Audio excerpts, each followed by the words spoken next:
who succeed in any situation have a pattern of what they do to succeed. And it doesn't matter whether that person is succeeding in a business context or in a relationship context. It doesn't matter what the environment is. The fundamental lessons or laws for succeeding are very, very basic. So if we're looking for the ultimate success formula, the very first thing we have is you'd have to know what you want, which we call know your outcome. If you're going to succeed at anything, it's hard to succeed, hard to hit a target when you don't know what it is. And as simplistic as this sounds, do most people really know what they want? What do you think, yes or no? At least not consciously they don't, right? And so it's going to be very, very difficult to achieve what you want when you haven't defined it. But this is going to become a question we're going to want you to ask yourself a lot. What is my outcome in this situation? I even have a time management system that I developed. It's really a life management system, which we call OPA, because the first O stands for what's my outcome. Because you can come up with a question like, what should I do? And you're going to end up with a long list. But as you do all these things, what will happen is you can cross everything off your list and still be unfulfilled and not really achieve anything that matters. So you'll say, what's my outcome first? Then you begin to decide what you need to do to get the outcome. So in this case, we want to say, what's your outcome? You want to make it a habit to ask this question a lot. You're in the middle of a conversation. Stop yourself if it seems to be going nowhere and say, what's my outcome here? Do I want to connect? Do I want to influence this person? Do I want to learn something? What's your outcome? For example, how many of you have ever been caught up in an argument and you even forgot what you're arguing for, but you knew you had to win? How many been there? Say aye. Okay, if in the middle of that argument you were to ask yourself the question, what's my outcome here? I guarantee you your brain would say, well, my outcome is not to fight, my outcome is to resolve this. And as you get clear on what your real target is, your behavior will change automatically. So very, very few people know what they want. And the more clear you can get about what you want, the more you can really achieve. So you might write underneath this is the subset of number one, still number one, just like clarity is power. Clarity is power.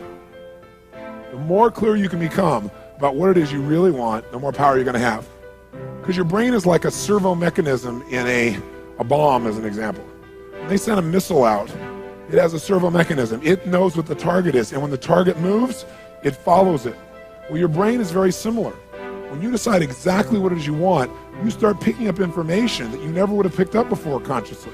For example, have you ever bought a particular car maybe, or maybe a certain outfit, and then all of a sudden you see that car or outfit everywhere? How many have had that experience? Say aye.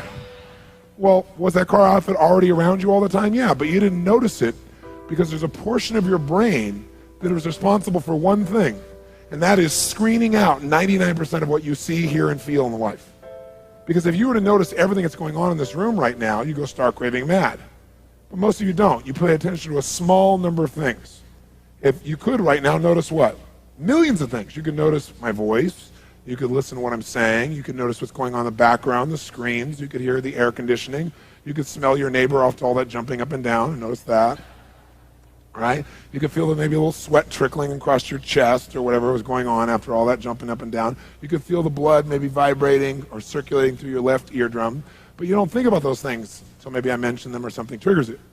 So this part of our brain that's responsible for deleting most of our thoughts and most of the things that are going on around us, that part of our brain, when it knows what you want, it makes you notice those things.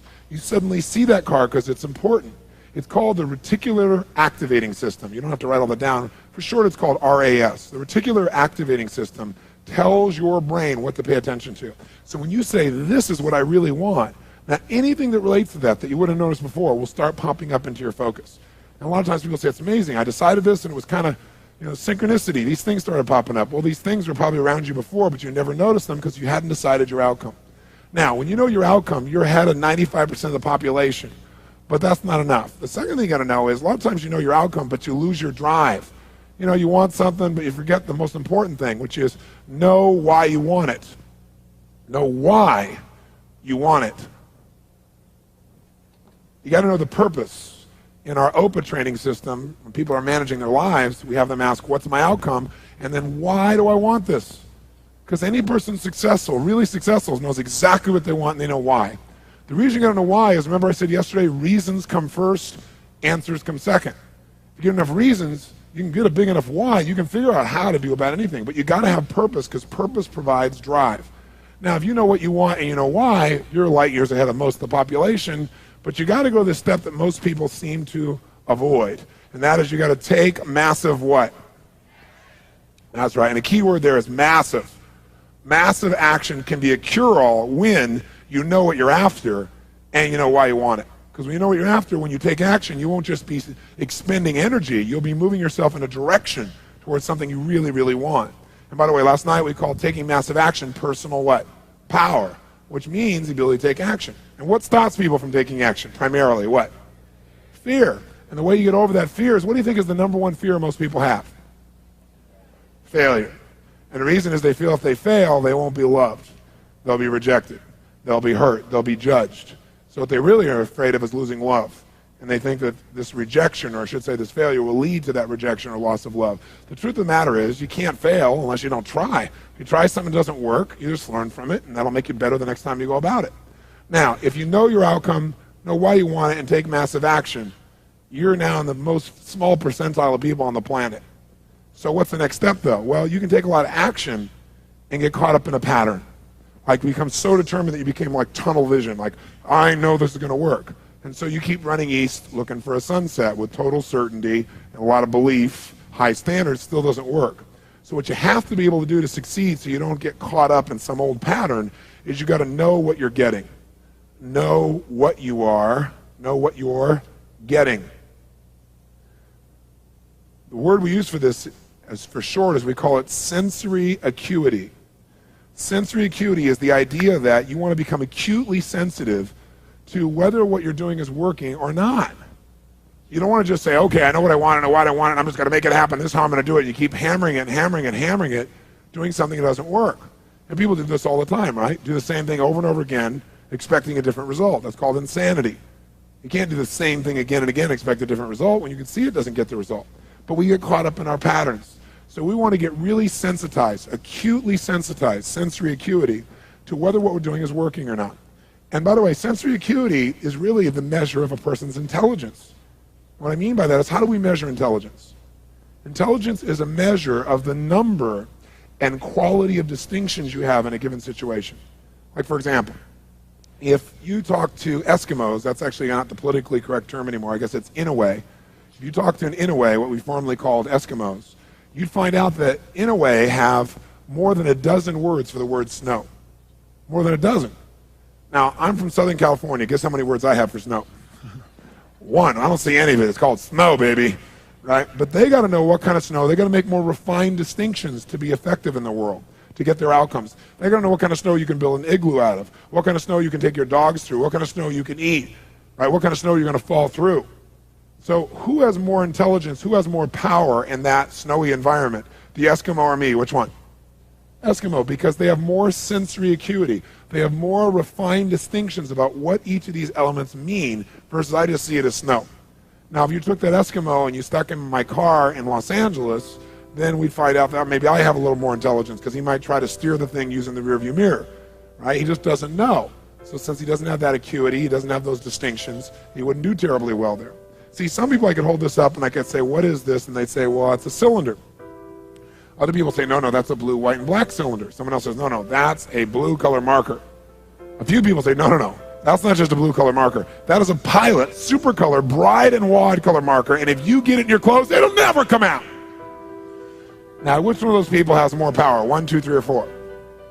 4, because they have the largest number of distinctions.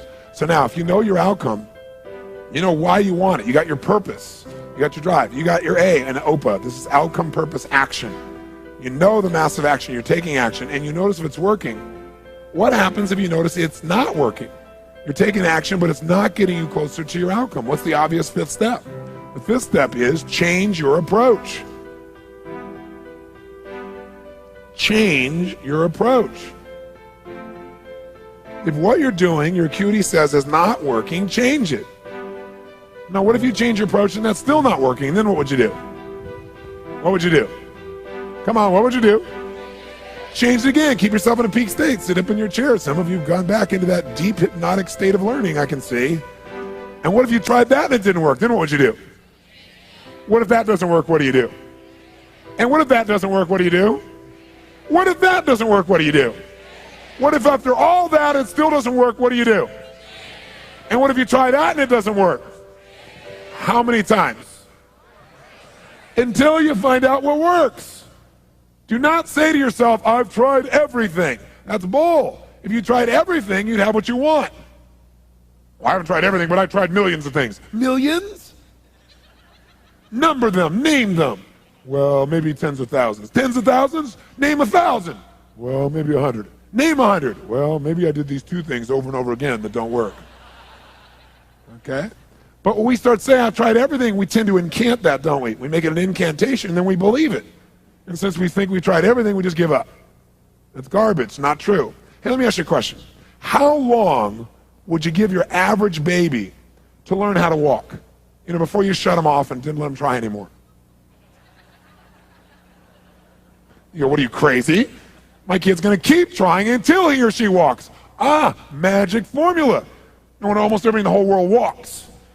Okay? So this is the ultimate success formula. It comes down to knowing what you want, why you want it, taking massive action, know if it's working, and simply changing your approach until you get it. That's it. Anyone who succeeds does this. They may not call it Robbins' ultimate success formula, but I guarantee they did it. Corny example. Thomas Edison, these lights in here. Did this guy know his outcome, yes or no? Yes or no? He was absolutely clear. Without knowing the outcome, you couldn't have built that in a million years. It didn't exist before. He had to decide he wanted to create this result without the use of candles. Did he know why he wanted to do it? You bet. You read his writings, this man had a sense of incredible purpose and drive. Did he take massive action, yes or no? Oh, yes. Tens of thousands of experiments. Did he notice when it wasn't working and learn from it, yes or no? Did he keep changing his approach? That's why right now in this room we don't smell candlelight, right? Now, if you know the old story of him, it's written about him in his early days. He says he's got his best friend with him. He's doing this experiment, and as he's doing it, he creates a small explosion, which shakes the room, scares both of them very, very severely. And then at the end of that, he gets up, and his friend is totally shaken, freaked out. He pulls out his journal, he starts writing. And his buddy says to him, what's the matter with you? Insane? You almost killed us. So you're going to wait till you have 10,000 failures before you give this stupid idea up?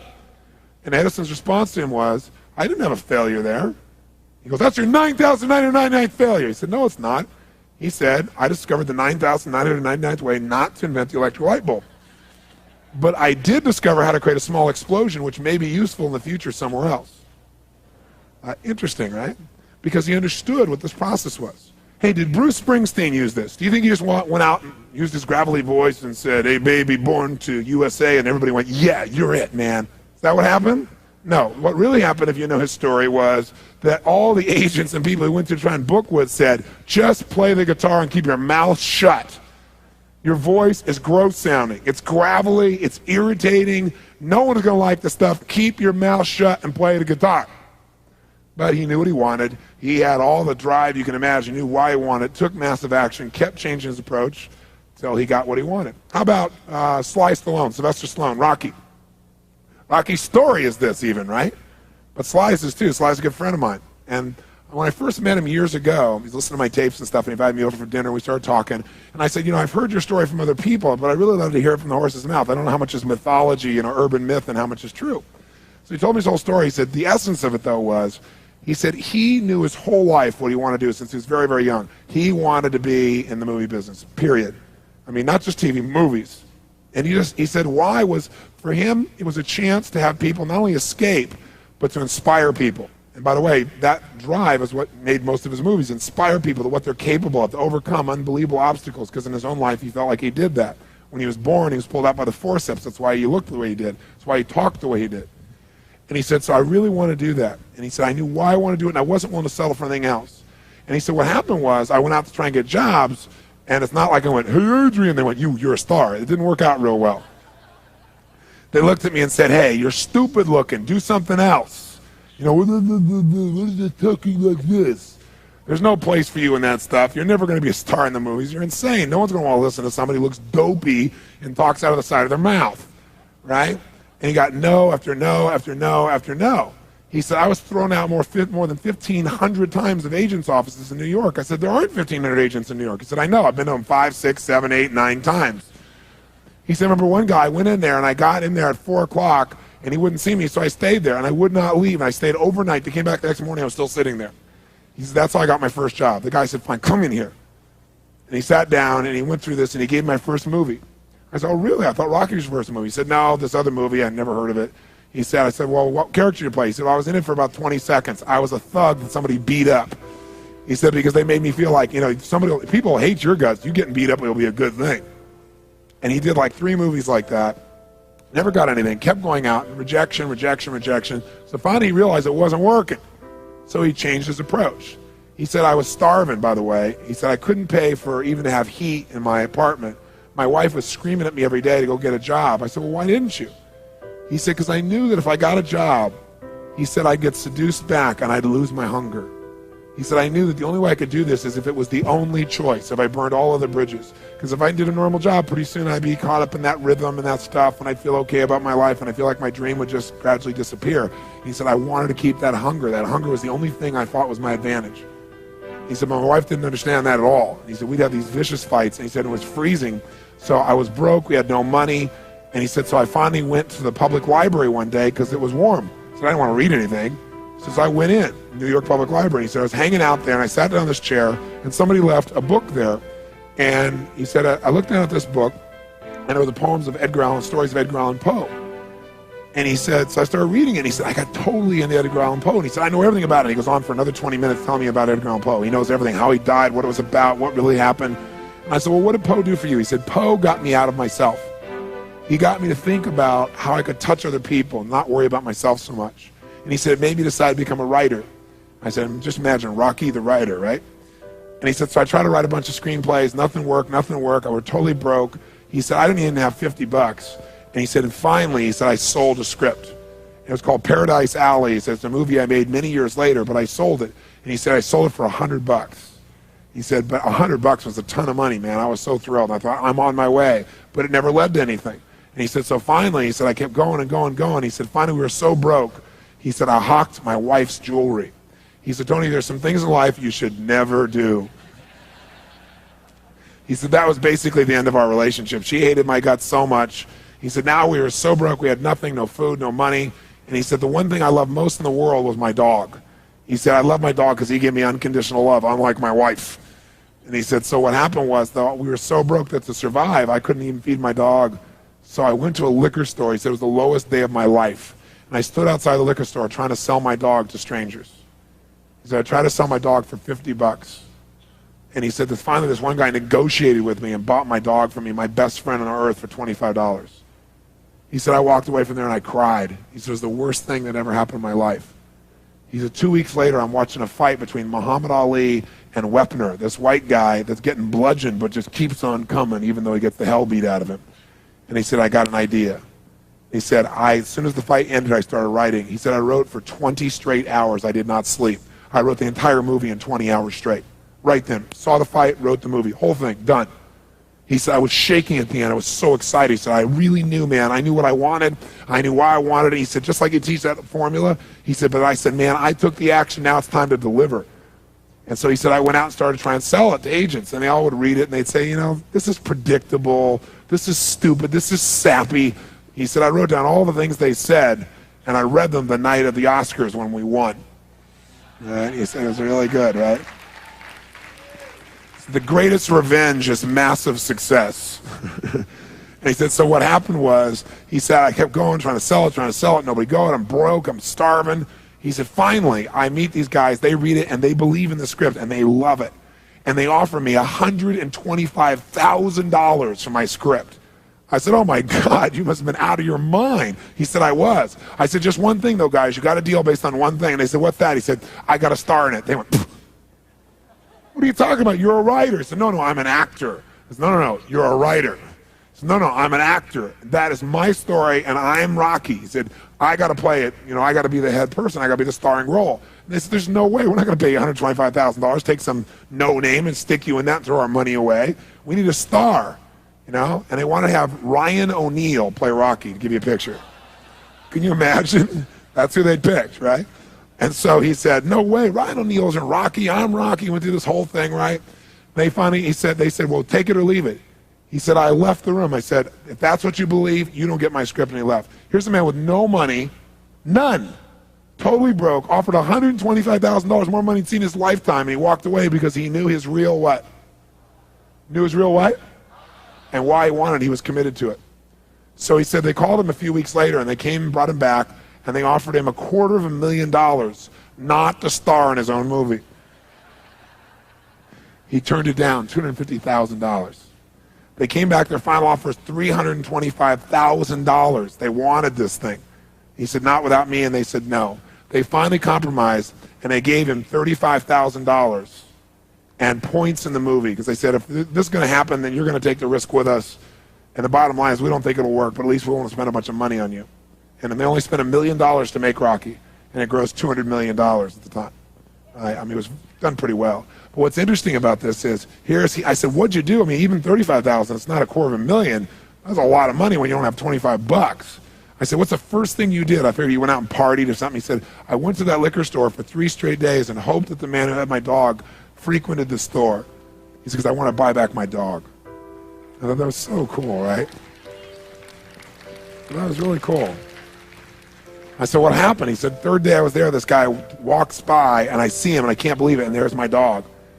And I looked at him, and I said, sir, remember me? And he said, it's been about a month and a half by the time this had all come about. And he said, remember me? You know, I'm the guy who sold you the dog. I goes, yeah, I love the dog. He said, look, he said, I was so broke, I was starving. He's my best friend. I'm sure you love him too, but I got to have him black. Please, I beg of you. He said, I'll pay you $100 for the dog. I know you paid me $25, but I'll give you $100. And the man said, absolutely not, no way. It's my dog now, you can't buy him back, right? And Sly said, you know, Tony, you know how you say know your outcome? I said, yeah. He said, I knew it. And he said, I kept changing my approach, so I went $500 for the dog. The guy said, absolutely no way. He said, $1,000 for my dog. The guy said, no amount of money on earth is ever going to get this dog for you. I said, what'd you do? He said, I knew my outcome, right? Because he listened to these tapes, kept to him. He said, I decided to take massive action. He said, I got my dog. I just kept changing my approach, so I got it. I said, what'd it cost you? $15,000 and a part in Rocky. The guy's in Rocky.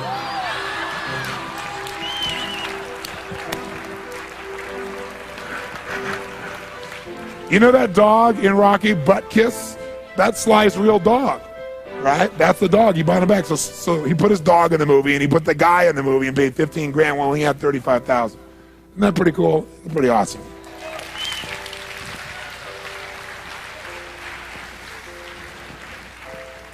So there's always a way if you're committed. Just got to keep changing your approach.